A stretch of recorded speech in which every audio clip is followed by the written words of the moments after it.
The Mesa Chamber of Commerce Inside Business Podcast brings you a unique view of Mesa through its vibrant business community and the subjects that are important. The podcast is produced in the Mesa Chamber of Commerce Media Studio. Our podcast is hosted by Mesa Chamber of Commerce CEO Sally Harrison.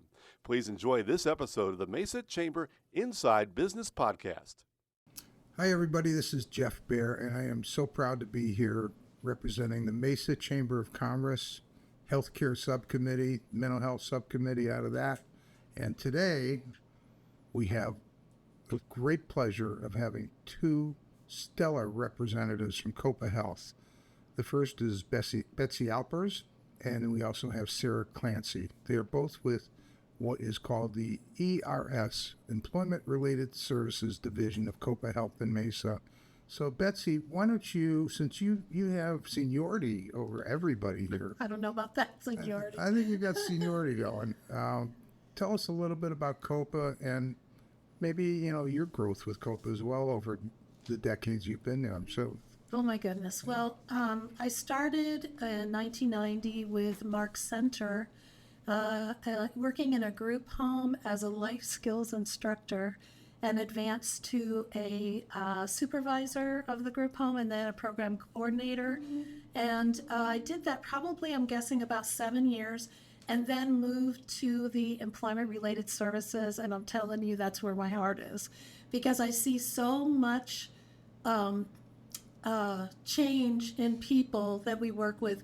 Their goals are employment for so many different reasons, and we help them to get employment. And so I've been there almost 36 years in June. It'll be 36. And I've seen so much positive change with Copa, so much growth. And really, it's with the community. They have their pulse on the community. They know what the people we serve, what their needs are. And so that's where my heart is. I love people, and I love serving them. And I love working for Copa because that's what they're all about, helping people in so many different ways and helping them to grow and also make positive changes in their lives. Sara, you have something to add to that? I, with the employment-related services team, also as a job coach, job searcher, I help them kind of fulfill their destiny, what they want to do as far as if they are not sure what they want to do. So we do a lot of job exploration with our clients. So what we do is it's a case-by-case, it's a very tailored approach with our seekers. So we find out, kind of get to the root of what they'd like to do, what their transferable skills if they've never had a job before. We find out what it is that their hobbies are or what they have done in the past, and we can actually tailor a job search to those skills and transfer it into something that they'll love to do as a job. And a lot of people don't know what they want to do, so it's really just a pleasure to work with some of the people that we do. And we can actually show our job searchers that it can be actually fun to find a job. And it kind of takes away the misconception that job searching can be absolutely horrible. We take them to events, we take them to conferences, we take them and introduce them to businesses, and we kind of go from there. So we take away the stigma that job searching is a horrible thing. So who specifically, who would come to you in search of a job, and how might they be referred to Copa? That would be a Betsy question. Basically, folks that are connected to a health home, because we are in partnership with health homes. It's a wraparound service. We want to make sure that if something disturbs us about what's going on with the member, that they have support from that health home. We need to have that. So they get a referral from their health home, and it comes to our referral department, and bada bing, bada boom. It's very quick. We get started with them. We have a process, but it's all about interest and skills. That's what mainly it's about. And our team, our supported employment team, is fabulous. I've never worked with such a positive team in my life. There's so many different goals and gifts that they give to the team. We all get together.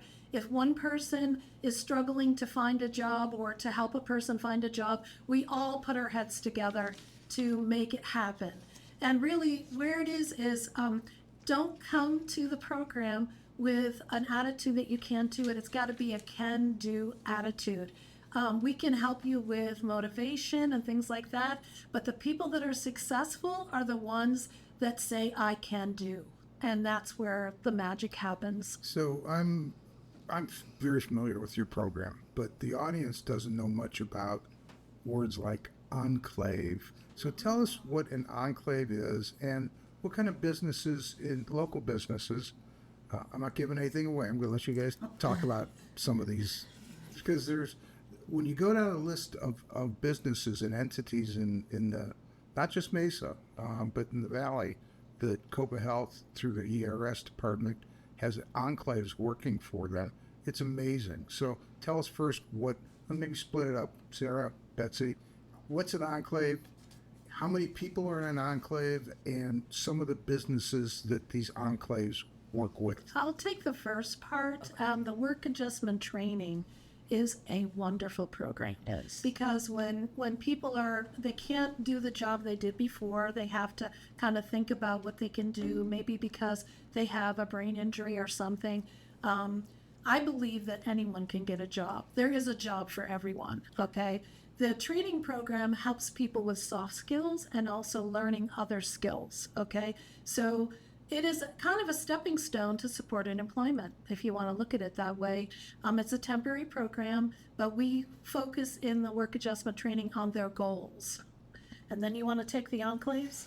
Yeah, and so kind of what happens after they've been at that work adjustment training program for a little while, they can scale up to being out in the community at those enclaves. Now the enclave is Leisure World is one that we have, and they can be a server there. They can actually make it into the kitchen, and they can help cook, where they can be trained to be on the line. And that's with Leisure World. They can actually be in the snack bars at some of the stadiums. We have Cub Stadium now, which is kind of fun. They do like doing that. So they can utilize their math skills, not me. But yeah, so we train them how to be at the snack bar, count money, count change, interact with other people. It's really a great social program as well. So, and then we also have Boeing. We have Boeing for piecework, manufacturing, and it's actually very important in work. So, and then they have the opportunity to get hired on at those locations too. So, and they do get a minimum wage. They right? do. They actually, and we do it. Yeah, everybody gets paid. They like that part too. So I'm very familiar with the Leisure World Enclave, and I've watched it grow over the years. Yeah. And Grant does a great job managing it out there with Sara, different Sara. Yes. But Sara nonetheless. And there's a beauty to when someone, they don't graduate from the program, but they move on They do. to another similar business and begin another career when, months or years before they thought they may never come out of their apartment again, Yeah. period. So there's this great sense of belonging and accomplishment that goes with it. I'm familiar with some of the stories from Boeing. And also one of the things I always love about the stadium enclaves is that they're, at a stadium where it's spring training for the most part, and the people are there, and they're not demanding, but it's a crush because they're always sold out. The stadiums are always sold out. So they're working in a really high-paced, fast environment. High pressure. So Yeah. anyway, I guess that was my dissertation on the enclave. I love it. Yeah. So what did we leave out about the enclaves? We have those. We have the libraries. So they are at the snack bars and all the libraries. We have to have contracts with that. So, but that's a little bit slower pace, but it's still showing them how money transaction works. You take the debit card, you do this, and there is somebody with them at all times. So it is a lot of one-on-one training. So it's kind of nice, but they do have that environment where they are a little bit more relaxed, and they're still in training, and they can go out into the community. So Well, and there's, in the event that they're at Leisure World or the stadium or wherever, and there's one of the members might have an issue, there's a behavioral tech there's someone with that's you. right there That's right. that can work with them immediately Yeah. and take care of the issues. So, fantastic. So, Sarah, you go out and look for business I do. for Copa. And Yes. Place. Tell us what a normal day is like for you. So what I like to do is I set up my week over the weekend. So I look at my, I sign up all of my members for the same thing, the Arizona at Work. It's a great resource. Everybody gets that. So when it gets released the Thursday prior, I'll take a look, and it has all of the job fairs and partner events in the state through the Maricopa County, and it's in farther beyond because it has partner events as well. So I'll see what's around me, what is local, and I will find out what conferences I can go to. And that's usually my baseline right there. And I will go to impact events, conferences, virtual events. I'll find out everything. And if I find something, I try to have something in every industry. I have manufacturing. I have Taiwan semiconductor industry. I will find out who the recruiter is. I will go and I will try to get a hold of them. And I'll say, I love that you have this. You have warehouse work? Great. I have somebody who is interested in that. And then I'll connect those two. And then I'll build out a relationship with that person. Right now, I have a relationship that I've had with Dave's Killer Bread, the HR team over there. And I have somebody now that is working for them in their warehouse, making pretty good money, and she's actually enjoying herself. I have somebody with Awake Windows and Doors, and they have a financial planner on site, so that when those people come into them in their warehouse and manufacturing plant, they are set up to win for their first paycheck. They've never had paychecks before. They don't know how to do any financial aspect of anything, so they're set up to win on that aspect too. I thought that was a great program. So somebody's working for them now. Taiwan semiconductor industry, they are just innovative, and they're taking over the West Valley, and now they're in Chandler. So, and they need, they have an apprenticeship program, so you can go in not knowing anything about technology. They're now going to be building. They just did the first Blackwell wafer, and then now they're going to be in the microchip industry next year. So if you went through the apprenticeship program paid, you're going to be stepping up the ladder with them. These are all new technologies that we need to be aware of, new industries, new market trends. These are all things that weren't available 5 years ago that are changing. We need Waymo drivers that sit at home and look like gamers. As of this year, we need those people. What do you have any idea of the numbers of people that you've helped over the years or put to work? Oh my. A lot. A whole bunch. I don't keep a number. Can't quantify it. No, but what I'd like to do Bunch is, isn't a good if number. Whole I- bunches. yes, Bunches. I would love to talk about our support of job coaching. Yep. Okay. I like to tell of a success story. It's one of many. When I was an employment specialist, I worked with a gal. She came from another state in a work adjustment training program. She said to her mom, who's her guardian, I don't want to work in a workshop. I want to work in the community. Now this gal, what a smile. Oh my goodness, so friendly, smiling. Transportation was an issue, so I asked Mom, she's going to be the transporter. How far do you want to go? And she said, well, I'd really like to keep it really close to home. I have people at home I have to care for. And so I asked the gal, and she said, I would like to work at Walmart. Okay? And so I said, okay, let's apply. So I helped her to apply. Now, the important thing to know is that she didn't read and write. So I helped her with the application. We went to Walmart. We talked to the HR department, and they said, sure, let's get an interview going. Well, we went to the interview, and I explained a few things because some of the questions were confusing to her, so I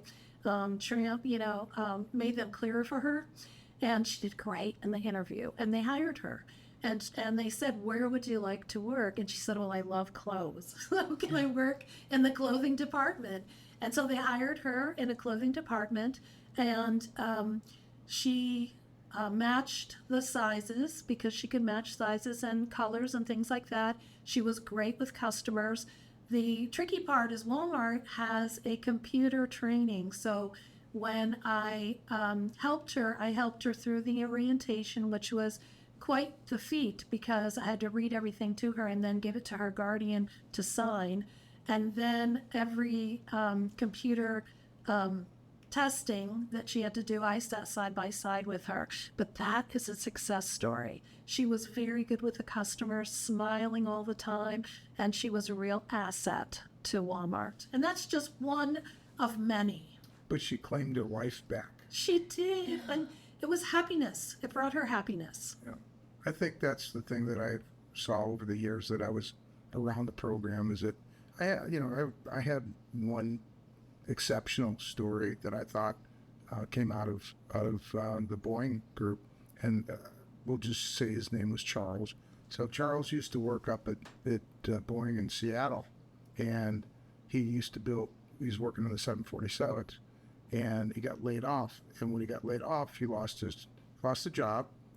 His wife left, basically was homeless, but every day he'd go back to Boeing and on a bus and just look at the plant because that's where he wanted to be. So fortunately his family lived in Mesa, and they reached out to him and said, come on back down here. He came back down, and one thing led to another, and he went to work, went into the third building at Copa in the back, and he was working in the back there, and then the program with Boeing came up, and the lady that is in charge back there, Janie, realized there was this connection, and she went to him and said, I don't know how you're going to feel about this, but we're going to be having an enclave that's going to go to Boeing, and we can maybe put you into that. And he did, and he has since, I believe, been hired back by Boeing. So Isn't that great? that is just this That's great, wonderful. and that's a true story. Love that. So Yes, that's my good I story love for that the day. story. I love it. Absolutely. So, hey, anything else that you'd like to add about, maybe in terms of folks that could get a hold of you if they had, some job opportunities, or maybe they have some folks that need to have jobs. Do you want to give out any kind of information that they could? Well, they can follow us on social media, of course. What would that be? Like copahealth.org, something like that? Oh, they can follow us on copahealth.org. Yeah, they can do. And then we're on Instagram and Facebook as well. And LinkedIn. Don't forget. And they're on, yes, we're on LinkedIn. Yeah. We're on LinkedIn. Isn't everyone? Yes, we're on LinkedIn as well. But they can certainly reach out to us at any social media platforms. Stuck there. Yeah. Betsy, you got anything to close us off with? I just want to say that I love Copa Health. I love the service that they give. I love the people I work with. I love the service that we give people. And I don't plan on retiring real soon. I'm just going to keep on going. Keep on We going. won't let her though, too, Jeff. So I mean, yeah, I could see why. we'll follow her home. Thank you both for coming in today. Thank you so much. Great Thank discussion. you. And, Thank you so I love much. hearing about your success. Thank you. Thank you. Thank you, Jeff. Thank you. This has been a Mesa Chamber of Commerce Inside Business podcast. You can find all podcast episodes at iTunes, Spotify, or your own favorite podcast website. You can also find them online at mesachamber.org. Content of this podcast is copyright the Mesa Chamber of Commerce, unless otherwise noted.